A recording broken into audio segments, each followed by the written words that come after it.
une fois de plus, nous nous retrouvons et bien sûr sous le même thème central, à savoir sortez de Babylone, mon peuple.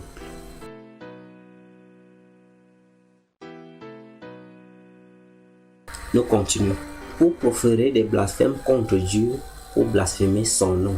Nous allons voir maintenant les blasphèmes liés au nom de Dieu.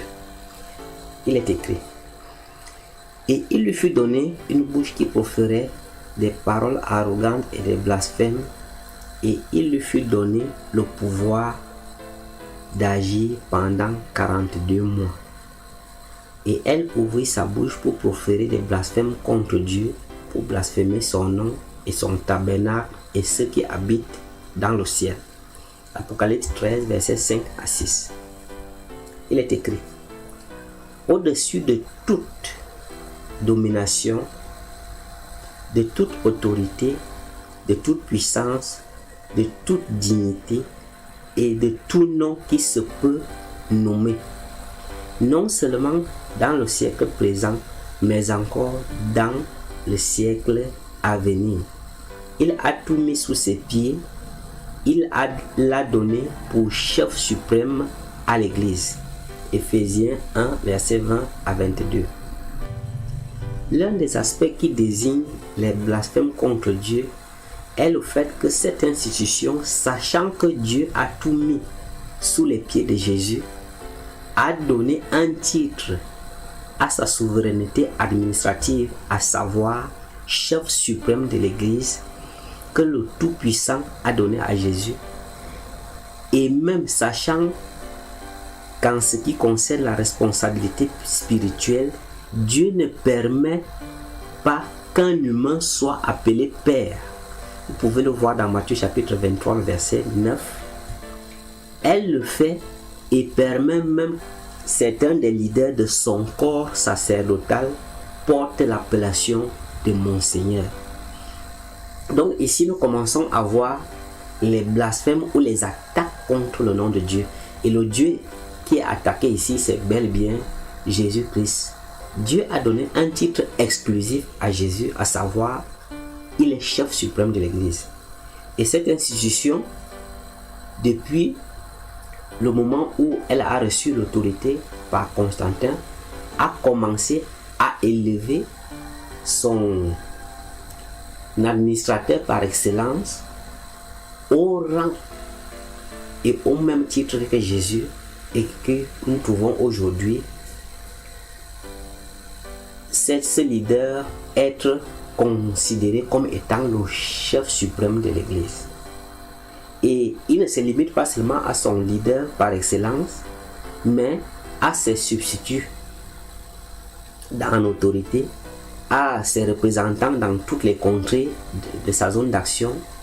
On trouve non seulement ce qu'on appelle mon père, qui sont des prêtres et des abbés, par opposition à la parole de Jésus dans Matthieu chapitre 23, le verset 9, où Jésus affirme qu'on ne doit jamais appeler quelqu'un notre Père, car nous avons un seul Père qui est dans les cieux. Et ceux qui sont un peu élevés en dignité sont appelés Monseigneur. Et je n'ai pas besoin de vous décrire mais qui le sont, puisque vous les connaissez et vous les vivez chaque jour. Et bien sûr, ce sont des évêques. On les appelle Monseigneur. C'est une façon effrontée de se mesurer à Dieu. Comment un homme qui est sous le coup de la sentence liée au péché du jardin, qui a besoin de rachat, peut s'élever au même rang que celui qui a été saint dans sa mission sur terre et qui a donné un sang innocent pour son rachat, peut prétexter être du même rang que Jésus-Christ. Et les hommes accordent une adoration à cette pensée qu'un homme peut être considéré comme chef suprême de l'Église. Et c'est par là que je me demande souvent si parfois les grandes études que les gens font dans les écoles leur servent à quelque chose. Parce que tu ne peux pas être hautement instruit et tu constates une abomination qui est assez claire et simple à comprendre. Et tu l'acceptes comme étant une vérité fondamentale. Donc, c'est là l'un des premiers aspects des blasphèmes liés au nom de Dieu décrit dans Apocalypse chapitre 13, Daniel chapitre 7, versets 24 à 25. Nous allons voir les blasphèmes contre le tabernacle de Dieu et particulièrement à la médiation et l'intercession. Il est écrit: et il lui fut donné une bouche qui proférait des paroles arrogantes et des blasphèmes, et il lui fut donné le pouvoir d'agir pendant 42 mois, et elle ouvrit sa bouche pour proférer des blasphèmes contre Dieu, pour blasphémer son nom et son tabernacle, et ceux qui habitent dans le ciel. Apocalypse 13, versets 5 à 6. Le tabernacle était le lieu saint où Dieu résidait au milieu de son peuple, parlant de l'Israël antique, et dans lequel on pratiquait la sanctification du peuple selon le modèle auquel Jésus devait présenter son sang pour le salut de l'humanité croyante dans le sanctuaire céleste. Cette institution, en initiant au Concile de Trente, qui s'est tenu entre de 1545 à 1563, non pas qu'il s'est tenu pendant toutes ces années, il a eu des périodes pendant cet espace-temps où il se lançait, il ne se concluait pas, on rapportait à une date ultérieure. On peut en trouver au moins 4 à 5 réunions de la continuité de ce concile. C'est pour ça qu'il s'est étalé durant ce nombre d'années que vous découvrez. La sanctification de l'humanité dont Dieu a attribué la médiation exclusive à Jésus-Christ. Lire Actes chapitre 4 versets 11 à 12, 1 Timothée 2, 5, par un autre moyen appelé le purgatoire non institué par Dieu. Donc au concile de Trente, l'une des résolutions prises par le catholicisme était, après s'être attribué un autre chef suprême de l'Église qui n'est pas Jésus, il fallait aussi trouver un autre moyen par lequel il tromperait l'humanité qu'il pouvait accéder au ciel. Et ce moyen est la sanctification par la purgation. Et elle s'opère comment? C'est la raison pour laquelle vous voyez certaines personnes dépenser d'énormes fortunes pour les deuils de leurs défunts parce qu'ils déplacent les prêtres pour venir lire la messe de purgation. Et nous allons entrer en détail dans bientôt. Je disais tantôt la purgation non instituée par Dieu. Elle blasphème le tabernacle dans le fait qu'elle fait paraître le sacrifice de Jésus et son service dans le sanctuaire céleste comme inutile, parce qu'elle donne l'illusion à l'humanité qu'elle peut hériter le paradis même ayant passé toute sa vie dans le péché, parce que par la purgation dont la messe est généralement dite aux obsèques des défunts, il leur est offert un moyen d'accès au paradis qui paraît permettre de leur éviter le conditionnement de la foi qu'impose la médiation de Jésus, écrit dans Jean chapitre 3, le verset 16. Jean chapitre 3, le verset 16 dit: car Dieu a tant aimé le monde qu'il a donné son Fils unique, afin que quiconque croit en lui, là c'est un conditionnement. Quand il dit afin que quiconque croit en lui ne périsse point, mais qu'il ait la vie éternelle, c'est pour qu'on sache que la mort de Jésus n'est bénéfique que pour les croyants. Et quand on parle de croyants, c'est tous ceux qui acceptent se soumettre à tous les préceptes de Dieu sans en remettre un seul en cause. Parce qu'il ne faut pas confondre certaines choses. Il y a l'enseignement biblique qui enseigne que le juste tombe 7 fois et se relève 7 fois. Que les gens exploitent très mal. Quelqu'un qui tomber est un geste involontaire. Donc, celui qui tombe dans le péché commet le péché sans le préméditer. Mais par contre, quand tu as la connaissance d'un précepte de Dieu et tu choisis de le rejeter, tu n'es pas tombé dans le péché, tu t'es jeté dans le péché. Alors, tu n'es plus comparable au juste qui tombe cette fois. Tu es juste un rebelle comme Satan lui-même. Alors, par la sanctification, par la purgation instituée par le catholicisme, Satan offre une espérance corrompue à l'humanité qui leur trompe que, bien qu'ayant vécu dans la débauche et toutes les formes de péché qui existent, ils peuvent accéder au paradis parce qu'un prêtre qui lui-même est déjà une abomination à Dieu, puisque enseigne ce que Dieu n'a pas approuvé.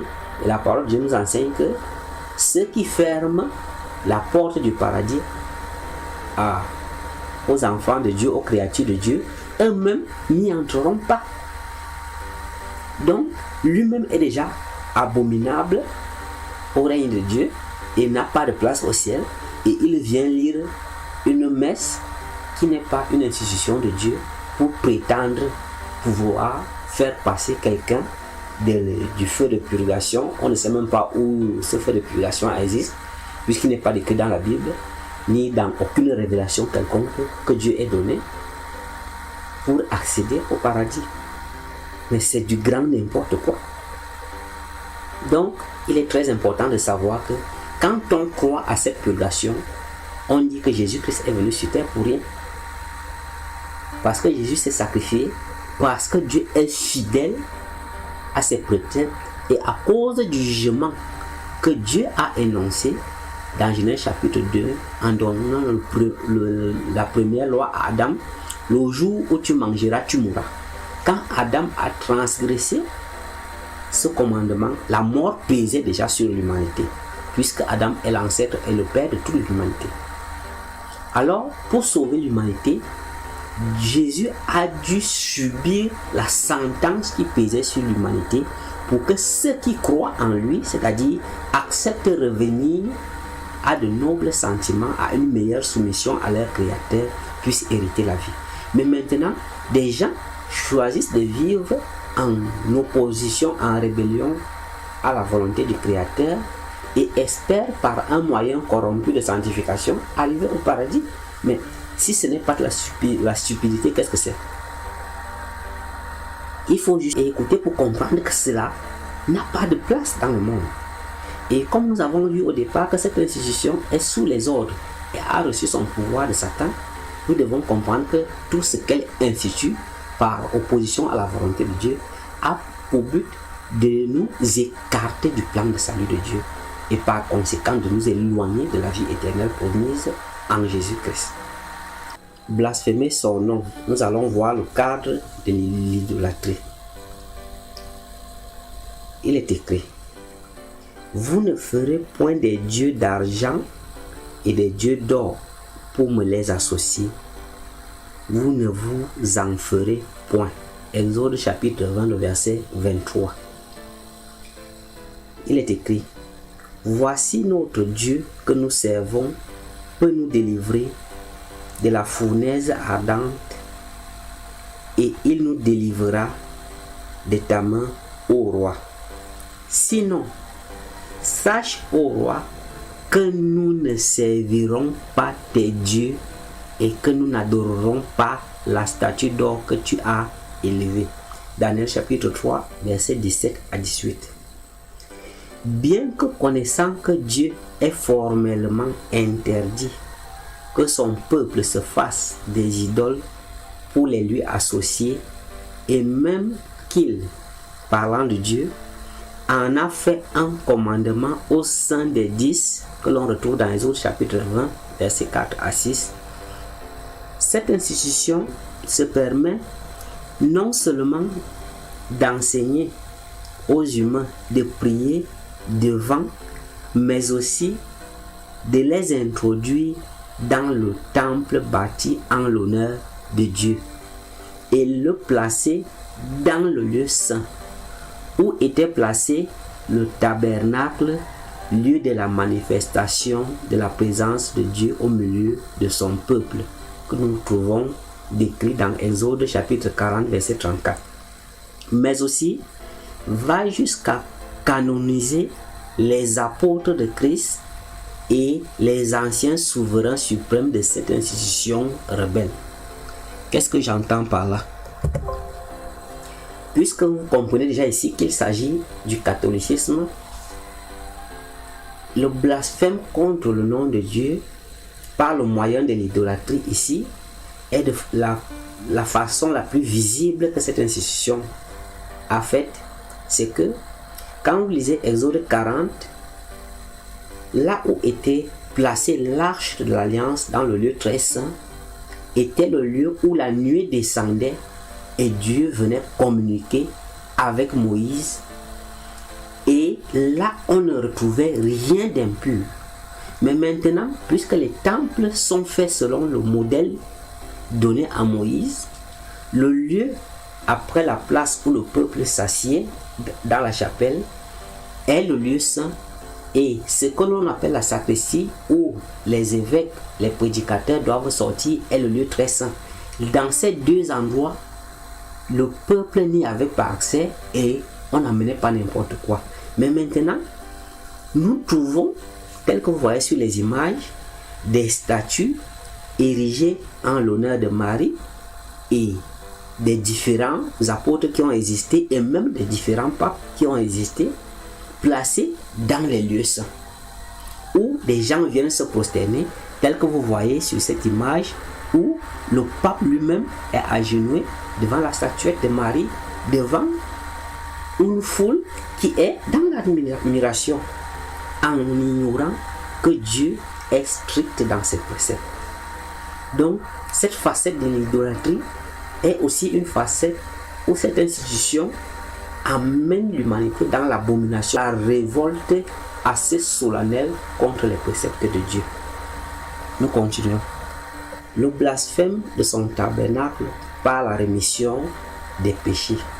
Il est écrit, pardon, tous les prophètes rendent de lui le témoignage que quiconque croit en lui reçoit par son nom le pardon des péchés. Actes chapitre 10, verset 43.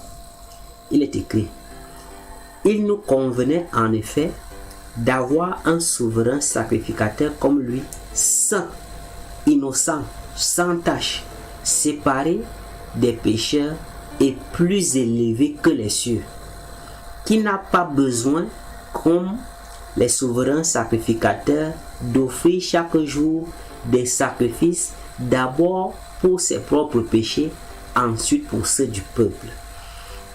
Car ceci, il l'a fait une fois pour toutes en s'offrant lui-même. En effet, la loi établit souverain sacrificateur des hommes sujets à la faiblesse, mais la parole du serment qui a été fait après la loi établit le Fils qui est parfait pour l'éternité. Hébreux chapitre 7, verset 26 à 28. Sachant que le pardon des péchés ne nous est offert que par le nom de Jésus, si et seulement si on croit en lui, mais aussi qu'il nous convenait d'avoir en Jésus un sacrificateur saint et agneau qui est parfait, qui s'est offert une fois pour toutes et qui est éternel. Le fait que cette institution continue de se soumettre à la loi qui établissait des pécheurs sacrificateurs pour l'intercession du peuple qui a été aboli, qui n'était que l'ombre de celui parfait de Jésus, montre que cette institution rejette intercession par le sang de Jésus qui offre le pardon et prive ses fidèles de la rémission des péchés, car le sang d'animaux présenté sous la loi de l'établissement des pécheurs sacrificateurs ne pouvait pas sauver. Hébreux chapitre 10, le verset 4. Qu'est-ce que cela est supposé nous apprendre? Quand Dieu choisit les Lévites pour servir au temple et choisit Aaron comme souverain sacrificateur pour sanctifier le peuple, le souverain sacrificateur qui devait entrer dans le lieu saint pour présenter le sacrifice en faveur du peuple faisait d'abord un sacrifice pour sa propre vie, afin qu'en se présentant devant Dieu, il ne meure point et que le peuple ne reçoive pas la sanctification. Mais maintenant, quand Jésus vient mourir, ce sacrifice, cette ordonnance est abolie et est visible. Pourquoi? L'expiration de Jésus à la croix, le voile du temple en face duquel le souverain sacrificateur faisait aspersion du sang sacrificiel s'est déchiré du haut vers le bas pour montrer que ce service n'avait plus lieu d'être parce que la relation entre Dieu et l'humanité avait été reconstituée en la mort de Jésus. Alors, les sacrificateurs, sous l'ordre donné à Aaron, n'avaient plus de place dans le service sacré parce que le sacrificateur par excellence, parfait et saint, Jésus-Christ, avait pris le règne. C'est pour ça que vous découvrez que Jésus dit à ses apôtres avant d'être enlevé au ciel: tout pouvoir m'a été donné sur la terre comme au ciel. Alors, le catholicisme continue aujourd'hui à pratiquer la confession que le peuple d'Israël antique faisait auprès des sacrificateurs pour qu'on présente le sacrifice pour leurs péchés. Ça veut dire quoi? Eux, ils n'acceptent donc pas par là la rémission des péchés que nous avons en Jésus. Et Jésus nous a enseigné par la prière dominicale la demande du pardon des péchés, tout simplement par la prière. S'il était nécessaire qu'on passe encore pour aller confesser nos péchés aux hommes, un temps soit peu qu'ils soient appelés hommes de Dieu, Jésus lui-même aurait confirmé par là que l'œuvre donnée à Aaron devait continuer. Mais le fait qu'il n'ait pas enseigné ça et que l'on n'ose s'appeler chrétien doit nous enseigner que nous devons plutôt nous soumettre à ce que Jésus-Christ a enseigné. Alors quiconque rejette ce que Jésus a enseigné rejette aussi la rémission des péchés qui est en Jésus-Christ. Donc ce que tu dois savoir, toi qui regardes cette vidéo, c'est que si tu pratiques encore cette chose, sache que tous les péchés que tu as présentés à chaque prêtre chez qui tu allais te confesser, tu n'as jamais reçu le pardon de ces péchés jusqu'à ce jour. Puisque leur service n'est pas reconnu, parce que quand je dis plus, ils ne font même pas partie de l'œuvre confiée aux Lévites. Puisque ils existent après Jésus.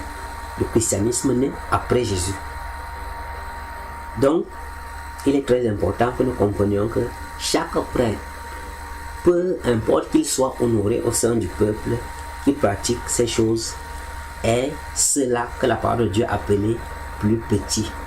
Parce que quand Jésus-Christ a dit: quiconque enlève ne serait-ce qu'un trait de lettre de la loi est appelé au ciel plus petit. Donc qu'il soit le pape, je vous assure, si vous êtes soumis à la volonté de Dieu, le pape est insignifiant devant Dieu par rapport à votre valeur. Alors il est très important pour vous de comprendre, vous et moi, de savoir que la rémission des péchés n'est possible à l'humanité qu'en la demande du pardon en le nom de Jésus et par aucun autre moyen. Il n'est plus question d'aller devant qui que ce soit pour confesser ses péchés, pour recevoir le pardon. Celui-là que tu oses aller appeler mon Père, pardonne-moi car j'ai péché, lui-même a besoin du pardon des péchés. Mais puisque lui, il est révolté et il enseigne la corruption, lui n'obtiendra même pas le pardon des péchés, comment peut-il faire quelque chose pour toi? Il est important que tu te poses cette question pour comprendre quel est le chemin que tu es en train de suivre. Si tu te reconnais comme chrétien, ne pratique plus ces choses. N'accorde même plus une révérence à des hommes qui pratiquent ces choses. Et il lui fut donné une bouche qui proférait des paroles arrogantes et des blasphèmes. Et il lui fut donné le pouvoir d'agir pendant 48 mois. Et elle ouvrit sa bouche pour proférer des blasphèmes contre Dieu, pour blasphémer son nom et son tabernacle et ceux qui habitent dans le ciel. Ici, nous allons voir les blasphèmes contre ceux qui habitent dans le ciel. Les blasphèmes de ceux qui habitent dans le ciel fait principalement allusion au fait que, sachant que l'intercession en faveur des humains auprès de Dieu est attribuée exclusivement à Jésus et que toutes nos demandes de supplication ne doivent être présentées au Tout-Puissant qu'en le nom de Jésus. Cette institution instruit que nous pouvons obtenir notre intercession auprès de certains personnages bibliques terrestres tels que Marie, Joseph et personnages célestes tels que l'ange Gabriel, dont certaines représentations de ces personnages terrestres et célestes ont bibliquement donné pour nous une illustration de leur refus de prendre part à une attribution que notre Créateur ne leur a pas conférée. Et vous pouvez voir ces illustrations dans Actes chapitre 10, verset 25 à 26 et Apocalypse 19, verset 9 à 10. Dans ces deux références que je viens de citer, dans Actes chapitre 10, il s'agit de Pierre qui se rend chez Corneille après avoir eu la vision du voile qui avait tous les quadrupèdes et les reptiles de la terre. Pierre arrive chez Corneille et Corneille se précipite pour se prosterner devant Pierre, l'apôtre et le serviteur de Dieu.